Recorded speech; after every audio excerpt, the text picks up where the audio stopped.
North Korea has reportedly sent a letter to the U.S. House of Representatives protesting newly imposed sanctions. North Korea's central news agency said on May 12th the letter called the sanctions a, quote, heinous act against humanity. It's not clear how the letter may have been sent since the U.S. and North Korea have virtually no means of communication.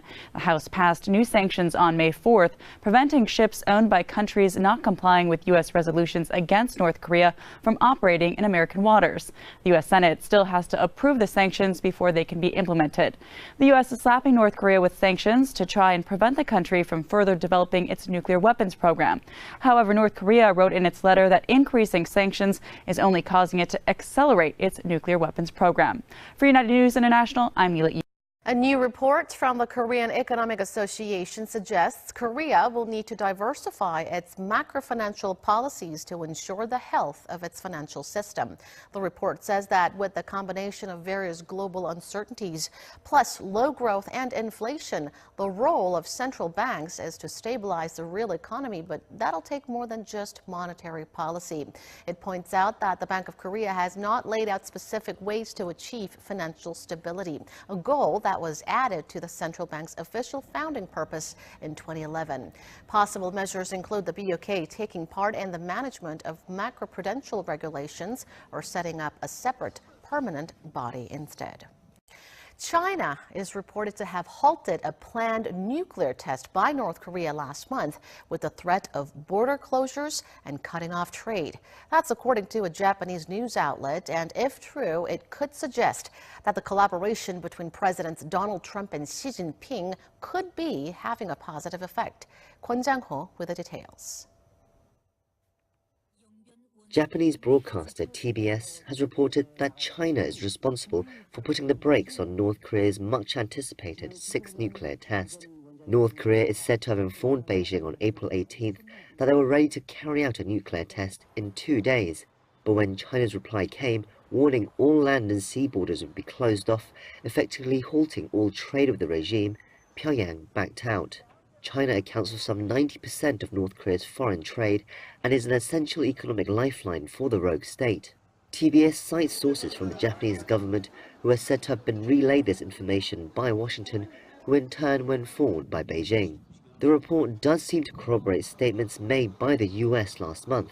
Secretary of State Rex Tillerson said in an interview with Fox News on April 27th that China had told Pyongyang not to conduct any further nuclear tests, otherwise they would take further sanctions of their own. President Trump also alluded to certain unusual moves being made in the region in a press conference on the 20th, Pyongyang's scheduled date for the nuclear test. Although it's uncertain whether those moves referred directly to these series of events, it perhaps sheds new light on President Trump's other claims that President Xi Jinping was trying very hard to rein in Pyongyang's nuclear program. Kwon Jang-ho, Arirang News.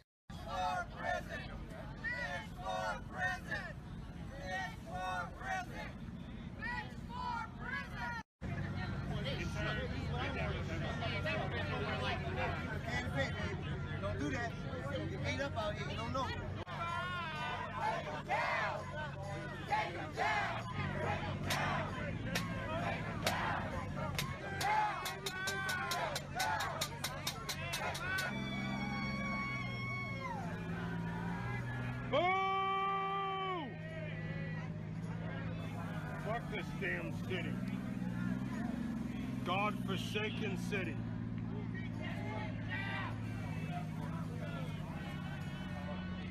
White chocolate city.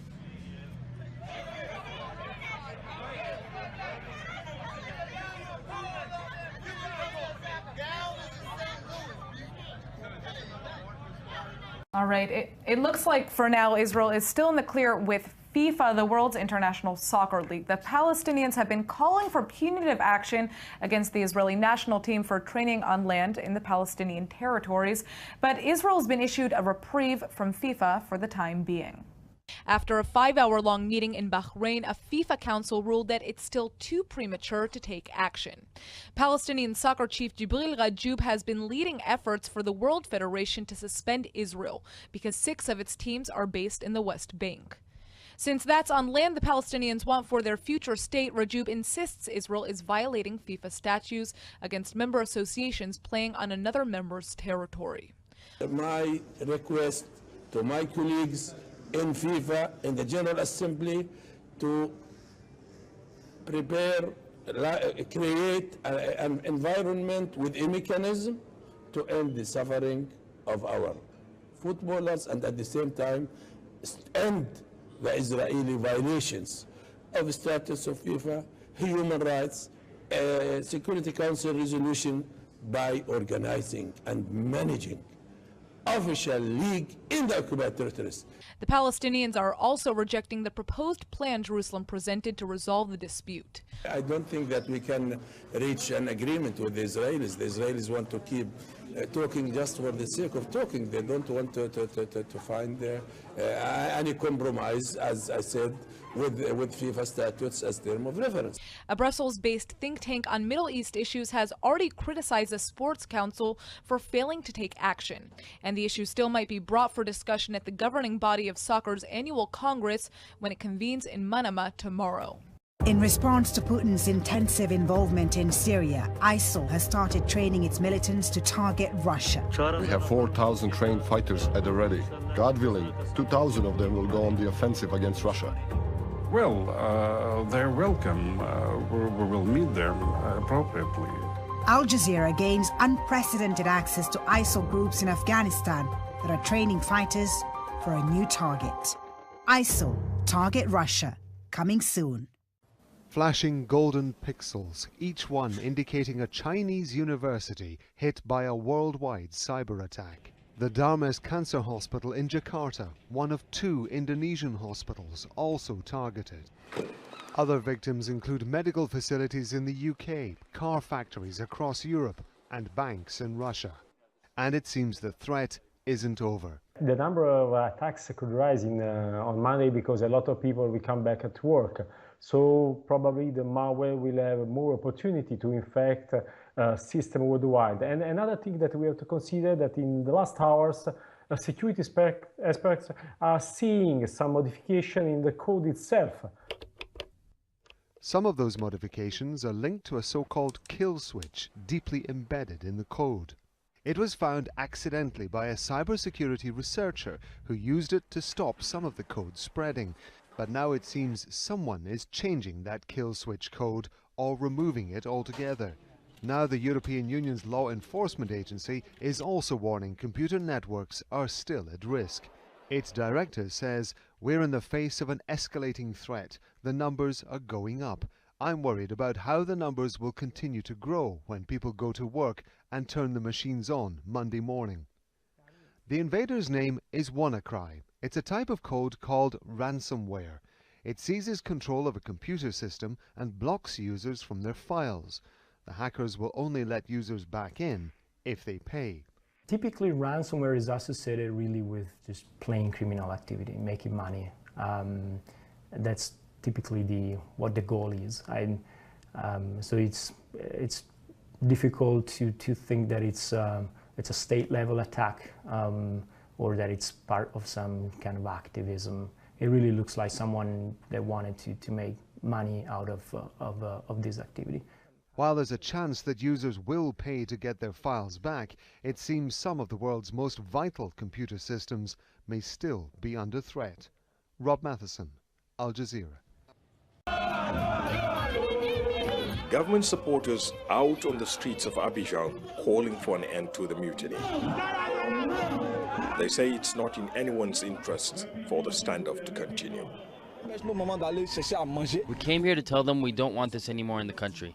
It's people who pay for the army. You didn't get to be a soldier all on your own. You got to be a soldier to watch over us, to guarantee our basic rights. Why are you blocking the roads and stopping us from going to school? The streets and shops, usually bustling with activity, were quiet except for small groups of people.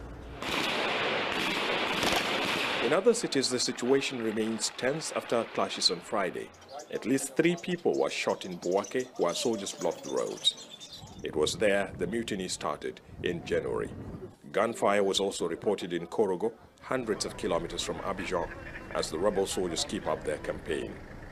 But the government sees itself in the stronger position and has now called off negotiations, vowing to use force if necessary to put down the rebellion. The government said it cannot pay the soldiers because of a shortage of cash. The mutineers insist they want to be paid the remainder of the $11,600 they were promised. Money the government said it cannot afford right now. There are deep concerns as to where this will lead Ivory Coast. It's the first major test for the new leader of South Korea, Moon Jae-in. His campaign promised to take a more conciliatory line with North Korea. President Moon said while South Korea remains open to the possibility of dialogue with North Korea, it's only possible when North Korea shows a change in attitude. At 5:27 a.m. local time, North Korea fired its 10th missile this year, this time from Kusong City in the country's west. The missile flew for 30 minutes, reaching a distance of 700 kilometers before ditching in the Sea of Japan, outside Japan's territorial waters. Once again, North Korea has launched a ballistic missile despite strong warnings from the international community. This is unacceptable. We strongly protest. These repeated North Korean missile launches are a great threat to our nation and a clear breach of the UN Security Council resolutions. The South Korean government has told North Korea that its ballistic missile test was a clear misjudgment on its part.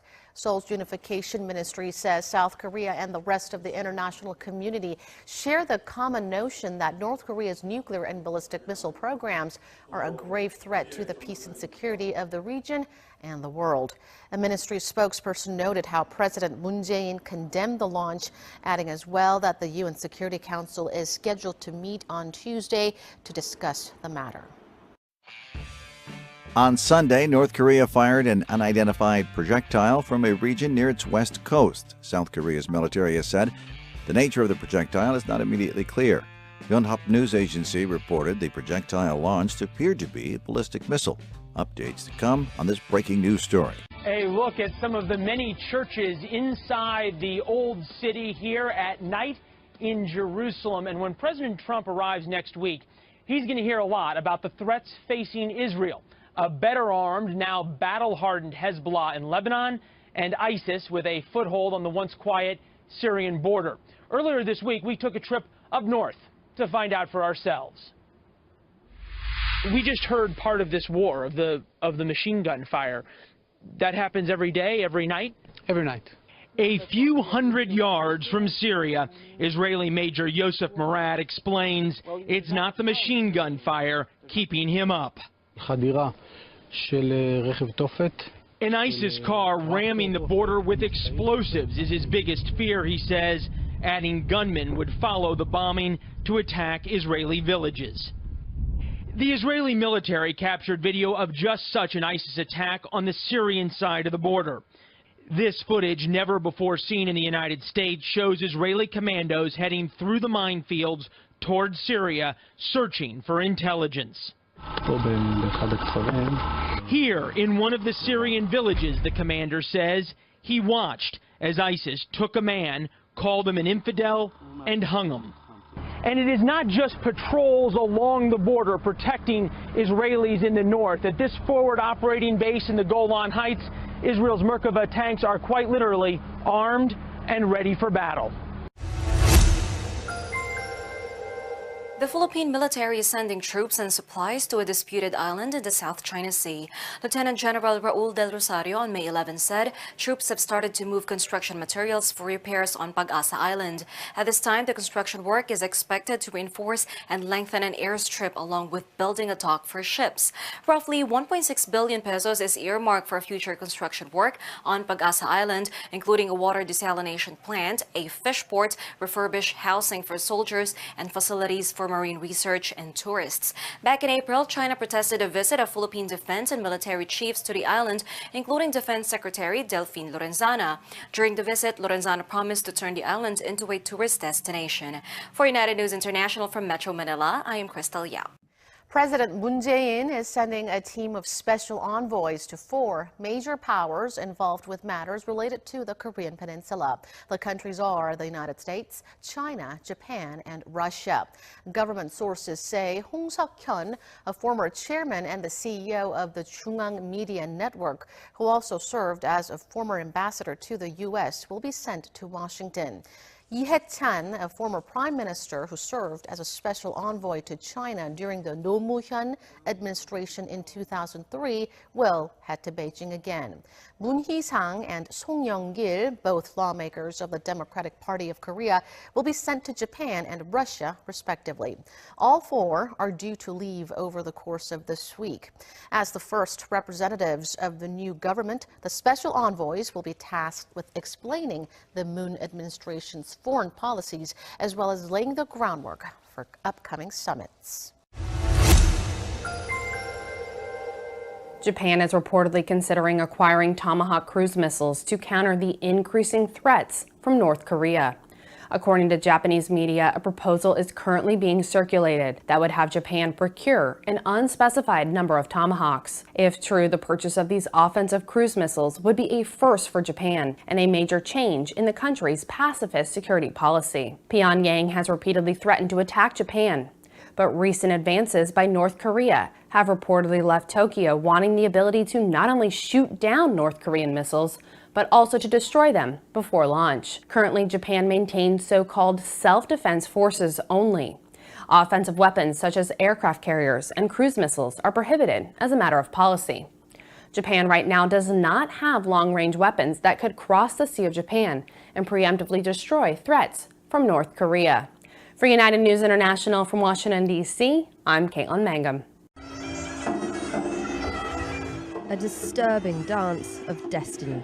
Playing with the idea of free movement, the Tunisia Pavilion at the Venice Biennale is focused on the plight of migrants and refugees.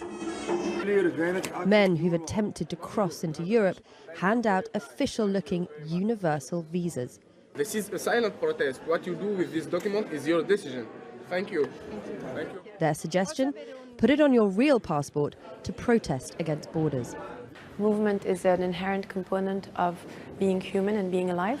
And why is it that a border, a color of a passport, or which side of a border one is born to determines the path that their life may or may not take?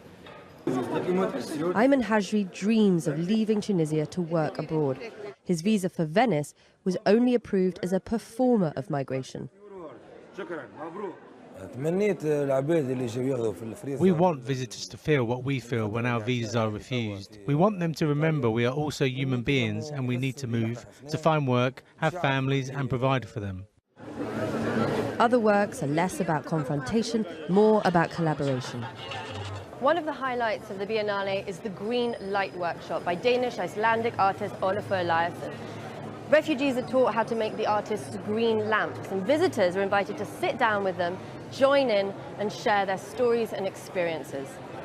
Other artists performing here have a quieter, more abstract way of showing the tragedy, but it's not easy to get news-weary audiences to reflect and re-engage with the refugee issue. Shehzad Dawood feels a responsibility to remind us of the lives lost in an attempt to reach a better life.